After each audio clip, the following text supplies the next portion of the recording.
ഇപ്പോൾ Shri P M Niyas കൂടി ചേരുകയാണ്. ശ്രീ പി എം നിയാസ്, സുരക്ഷാ വീഴ്ച ഉണ്ടായി എന്നുള്ള ആശങ്കയ്ക്ക് അപ്പുറം ഈ പറയുന്നത് പോലെയുള്ള ഇതൊരു പ്ലോട്ട് രചിക്കപ്പെട്ടതാണ് എന്നുള്ള രീതിയിലുള്ള ആക്ഷേപങ്ങൾ കോൺഗ്രസിന് ഇപ്പോൾ ഉണ്ടോ? അവിടെയും ഇവിടെയും നിന്നുള്ള ചില വിമർശനങ്ങൾ ഉണ്ടാകുന്നുണ്ട്. അതാണ് ഇപ്പോൾ ശ്രീ ബി ഗോപാലകൃഷ്ണൻ സൂചിപ്പിച്ചത്. ബീഹാർ തെരഞ്ഞെടുപ്പ് മുന്നിൽ കണ്ടുള്ള ചില നാടകമാണ് എന്ന രീതിയിലുള്ള പ്രചാരണമൊക്കെ വരുന്നുണ്ട്. അതിനെതിരെയുള്ള പരാതികളും പോയിട്ടുണ്ട്, ചില കേസുകളും വരുന്നുണ്ട് എന്നൊക്കെ. കോൺഗ്രസിന് അങ്ങനെ ഒരു നിലപാടുണ്ടോ? ഞങ്ങൾ ആ കാര്യത്തില് കോൺഗ്രസിന്റെ വർക്കിംഗ് കമ്മിറ്റി ഇതിന് തൊട്ടടുത്ത തന്നെ കൂടി ഇക്കാര്യങ്ങളെ വളരെ കൃത്യമായി നിങ്ങൾ കാര്യം ഇത് രാജ്യത്തിനെതിരെയുള്ള ഒരു അക്രമമായി നിങ്ങൾ കാണുകയാണ്. അത് കുറ്റവാളികൾ അവര് തീവ്രവാദികളായി തന്നെ ഞങ്ങൾ ഒരു കാരണവശാലും കുറ്റവാളികളുടെ പ്രവർത്തനങ്ങൾ അത് വേരോടുകൂടി തിരിച്ചെടുത്തുകൊണ്ട് മുന്നോട്ട് പോകണം എന്ന് തന്നെയാണ് കോൺഗ്രസ് അഭിപ്രായം. ഇവിടെ നമ്മൾ ആലോചിക്കേണ്ടത് ഒന്നാമത്തെ കാര്യം അത്. രണ്ടാമത്തെ കാര്യം അവിടുത്തെ ഇപ്പോ അതിലെ കൾപ്രിറ്റ്സിനെ അല്ലെ കുറ്റവാളികളെ നിയമത്തിന് മുമ്പിൽ കൊണ്ടുവരാനുള്ള നടപടികളിലേക്ക് നമ്മൾ പോകുന്നു. രണ്ടാമത്തത് 10-26 പേര് നമ്മളെ ജീവൻ മരണപ്പെട്ടു പോയ ആളുകളുടെ കുടുംബത്തിനോടൊപ്പം ഈ രാജ്യം ഒന്നിച്ച് നിലകൊണ്ടുകൊണ്ട് മുന്നോട്ട് പോകുന്ന തീരുമാനമാണ്. നാലാമത്തെ കാര്യമാണ് ഇതിൽ നമുക്ക് സുരക്ഷാ വീഴ്ച ഉണ്ടായോ എന്നത് ഒരു ചോദ്യമായി അവശേഷിക്കുകയാണ്. ഞങ്ങളത് ഈ ഓൾ പാർട്ടി മീറ്റിംഗിൽ ഞങ്ങളുടെ നേതാക്കന്മാർ കോൺഗ്രസിന്റെ പ്രസിഡന്റും പ്രതിപക്ഷ നേതാവും ഇക്കാര്യം ഉന്നയിച്ചപ്പോൾ അന്ന് ആ യോഗത്തിലുണ്ടായിരുന്ന ബഹുമാനപ്പെട്ട ഇന്ത്യയുടെ പ്രധാനമന്ത്രി ഇതേക്കുറിച്ച് മറുപടി പറയുകയുണ്ടായില്ല. ആ കാര്യം ഞങ്ങൾ മറുപടി പറഞ്ഞില്ല എന്നുള്ള കാര്യം ഞങ്ങൾ ചൂണ്ടിക്കാണിക്കുകയുണ്ടായി. നിങ്ങളൊരു കാര്യം ആലോചിക്കേണ്ടത് ഇത് വളരെ മ്ലേച്ഛമായ ഒരു കാര്യമാണ്. ഇന്ത്യയുടെ പ്രധാനമന്ത്രി വിദേശത്ത് പര്യടനം നടത്തിക്കൊണ്ടിരിക്കുമ്പോഴാണ് ഇത് സംഭവിച്ചിട്ടുള്ളത്. നമുക്ക് എല്ലാവർക്കും ഒരു അദ്ദേഹം തിരിച്ചു വന്നു. അതുപോലെ തന്നെ ഇന്ത്യയുടെ പ്രതിപക്ഷ നേതാവ് അമേരിക്കയിലായിരുന്നു, അദ്ദേഹവും തിരിച്ചു വന്നു. അമേരിക്കയിലെ പ്രതിപക്ഷ നേതാവ് വന്ന് നേരെ തിരിച്ചു വന്ന് നേരെ കാശ്മീരിലേക്കാണ് പോയതെങ്കിൽ ഇന്ത്യയുടെ പ്രധാനമന്ത്രി ഈ നേരെ പൊളിറ്റിക്കൽ പ്രോഗ്രാമിന് ബീഹാറിലെ തെരഞ്ഞെടുപ്പുമായി ബന്ധപ്പെട്ട ഈ BJPയുടെ റാലിയിലേക്കാണ് അദ്ദേഹം പോയിട്ടുള്ളത്. അവിടെ വെച്ചാണ് അദ്ദേഹം ഈ കാര്യത്തെക്കുറിച്ച് കണ്ടം ചെയ്തുകൊണ്ട് മുന്നോട്ട് പോയത്.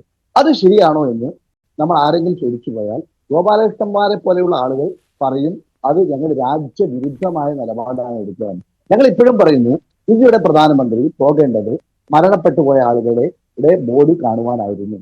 അതുപോലെ ആശുപത്രിയിൽ കിടക്കുന്ന സംഭവ സ്ഥലത്തിൽ ഉണ്ടായിരുന്ന ആളുകളെ അവരുടെ സുരക്ഷയ്ക്ക് വേണ്ടി നടപടികൾ എടുക്കുവാനും അവരെ നേരിൽ കാണുവാനുമുള്ള സാഹചര്യങ്ങളാണ് മുന്നോട്ട് പോകുന്നത്. ഇന്ത്യയിൽ ഇപ്പോൾ സംഭവിച്ചിരിക്കുന്ന സ്ഥലം നിങ്ങൾക്ക് എല്ലാവർക്കും അറിയാം, അത് കേന്ദ്ര ഭരണ പ്രദേശമാണ്. എന്ന് പറഞ്ഞാൽ കേന്ദ്ര ആഭ്യന്തര മന്ത്രിയുടെ കീഴിലുള്ള ഒരു പ്രദേശമാണ്. സ്വാഭാവികമായി നിങ്ങൾക്ക് എല്ലാവർക്കും അറിയാമല്ലോ, ഇതിനേക്കാൾ വലിയ മ്ലേച്ഛമായ അല്ലെങ്കിൽ ഒരു മോശമായ കാര്യമാണല്ലോ ബോംബെയിൽ ഉണ്ടായിരുന്നത്. ആ ബോംബെ ആക്രമണം ഉണ്ടായപ്പം അന്ന് ഇന്ത്യയുടെ പ്രധാനമന്ത്രി ചെയ്തത് എന്താണ്? അത് കാര്യങ്ങൾ എന്തോ ആയിക്കൊള്ളട്ടെ, അവിടെ ഒരു സുരക്ഷാ വീഴ്ച ഉണ്ടായി, അവിടെ ഇന്റലിജൻസിന് വീഴ്ച ഉണ്ടായി. അത്തരത്തിലുള്ള അക്രമം നേരിട്ട് മുൻകൂട്ടി കണ്ടെടുക്കുവാനും അതിനാവശ്യമായ ക്രമീകരണം ഉണ്ടാക്കുവാനും ഇന്ത്യയുടെ സൈന്യത്തിന് കഴിഞ്ഞില്ല എന്നതിന്റെ പേരിൽ ഇന്ത്യയുടെ അന്നത്തെ ആഭ്യന്തരമന്ത്രിയെ നേരിട്ട് വിളിച്ചു വരുത്തി അദ്ദേഹത്തിന് രാജി എഴുതി പകരം കൊള്ളാവുന്ന കുറെ കൂടി എഫക്റ്റീവായി ചെയ്യാവുന്ന ആളുകൾക്ക് കൊടുക്കേണ്ട സാഹചര്യം ഉണ്ടായി. ഇവിടെ അങ്ങനെയുള്ള സാഹചര്യങ്ങളെ കുറിച്ച് നമ്മൾ ചർച്ച ചെയ്യുന്നുണ്ട്.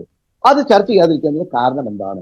വ്യക്തികളല്ല, രാജ്യമാണ് വലുത്. അത് എത്ര വ്യക്തികൾക്കാണെങ്കിലും വീഴ്ച ഉണ്ടെങ്കിൽ ആ വീഴ്ചയുള്ള വ്യക്തിയുടെ വീഴ്ച മനസ്സിലാക്കുവാനും അത് തിരുത്തുവാനും അവയെ ആവശ്യമെങ്കിൽ അദ്ദേഹത്തെ മാറ്റി പകരം കൊള്ളാവുന്ന കാര്യപാർട്ടിയായി ചെയ്ത് മുന്നോട്ട് പോകുന്നു. രാജ്യമാണ് വലുത്, പാർട്ടിയല്ല വലുത്. പാർട്ടിക്ക് ഏതെങ്കിലും സംസ്ഥാനത്ത് അധികാരം കിട്ടുന്നതിന് വേണ്ടിയുള്ള പ്രവർത്തനത്തിലല്ല ഇന്ത്യയുടെ പ്രധാനമന്ത്രി. അപ്പോൾ അങ്ങനെ ഒരു ആക്ഷേപം കോൺഗ്രസിനുണ്ടല്ലേ? അങ്ങനെ ഒരു ആക്ഷേപം കോൺഗ്രസിനുണ്ട്, കോൺഗ്രസിനും അങ്ങനെ ഒരു ആക്ഷേപമുണ്ട്. അല്ല, അങ്ങനെയല്ല ഞാനത് പറഞ്ഞത്. ഞങ്ങൾ ഇക്കാര്യത്തിൽ അങ്ങനെ ഞങ്ങൾ പറയുമ്പോൾ അപ്പോൾ ഗോപാലകൃഷ്ണന്മാർ പറയും ഞങ്ങൾ രാജ്യത്തിനെതിരാണ്. ഞാനൊരു കാര്യം ചോദിക്കട്ടെ, ഇതുപോലെ കണ്ടഹാറിൽ സംഭവം ഉണ്ടായല്ലോ, ആരുടെ ഭരണകാലത്താണ്? ആ കണ്ടഹാറിൽ ഭരണം ഉണ്ടായപ്പോൾ നമുക്ക് എന്തെല്ലാം നഷ്ടപ്പെട്ടു? നമ്മൾ ആലോചിക്കണം. ഇന്ത്യയുടെ ആഭ്യന്തരമന്ത്രിയുടെ മകളെ, അത് നിങ്ങൾക്ക് എല്ലാവർക്കും അറിയാം, ആഭ്യന്തരമന്ത്രി എന്ന് പറയുമ്പോൾ മുഫ്തി മുഹമ്മദ് മകളെ തട്ടിക്കൊണ്ടുപോയ സാഹചര്യം ഉണ്ടായി. ഏറ്റവും വലിയ വെറുക്കപ്പെട്ട ആളുകളെ തുറന്നു വിടേണ്ടി വന്നു. പലതരത്തിലും ഇന്ത്യയിൽ ഇതിനു മുമ്പും സുരക്ഷാ വീഴ്ചകൾ ഉണ്ടായി. ഇപ്പൊ ഇവിടെ എന്താണ് പറഞ്ഞുകൊണ്ടിരുന്നത്? കഴിഞ്ഞ 6 മാസം മുമ്പ് ഇവിടെ പറഞ്ഞത്, ഇവിടെ നേരത്തെ സംസാരിച്ച ഗോപാലകൃഷ്ണന്മാർ സംസാരിച്ചത് എന്തൊക്കെയാണ്? ഇന്ത്യയിൽ ഏറ്റവും പ്രശ്നസങ്കീർണമായിരുന്ന കാശ്മീർ എല്ലാം കെട്ടടങ്ങി, എല്ലാം ശാന്തമാക്കി. ആരാണ് ശാന്തമാക്കിയത്? അത് ശാന്തമാക്കിയത് BJPയും നരേന്ദ്രമോദിയും അമിത്ഷായുമാണ്. അതിന് മറുപടി ഇപ്പൊ ആരാ പറയേണ്ടത്? അവർ പറയണം. അതുപോലെ ഇപ്പൊ ഞങ്ങൾ ആരുമല്ല പറയുന്നത്. GD ബക്ഷി എന്ന് പറയുന്ന മേജർ ജനറൽ, അദ്ദേഹത്തിന്റെ ശബ്ദം നമ്മൾ കേട്ടല്ലോ. അത് AI കേന്ദ്രീകൃതമായ കാര്യമെന്നല്ലോ. അദ്ദേഹം പറഞ്ഞു 1,80,000 പേരുടെ വേക്കൻസിയാണ് ഇന്ത്യൻ ആർമിയിൽ ഉള്ളത്. ഇതുപോലെയുള്ള പ്രശ്നസങ്കീർണമായ കാടുകളിലും മേടുകളിലും മലമുകളിലും അതൊക്കെ നോക്കണമെങ്കിൽ ഇവിടെ സേനയ്ക്ക് മതിയായ എണ്ണം വേണം. ആ എണ്ണം 1 വർഷമായി 3 വർഷമായി അവർ നിയമനം നടത്തുന്നില്ല. 1 വർഷമായി അത് ആവശ്യപ്പെട്ടുകൊണ്ടേ നമ്മൾ ഇരിക്കുകയാണ്, നടത്തുന്നില്ല. മാത്രമല്ല ഇപ്പൊ ഇവിടെ വന്നിരിക്കുന്നത് എന്താ, ഇവിടെ സൈന്യത്തെ ശക്തമാക്കണമെന്ന് 2 കൊല്ലം മുമ്പ് ഇന്ത്യയുടെ സർക്കാരിനോട് 2 വർഷം മുമ്പ് രാഹുൽ ഗാന്ധി ആവശ്യപ്പെട്ടപ്പോ നിങ്ങൾ ഞങ്ങളെ കളിയാക്കി. ശരി, ഗോപാലകൃഷ്ണൻ അതിനുള്ള മറുപടി.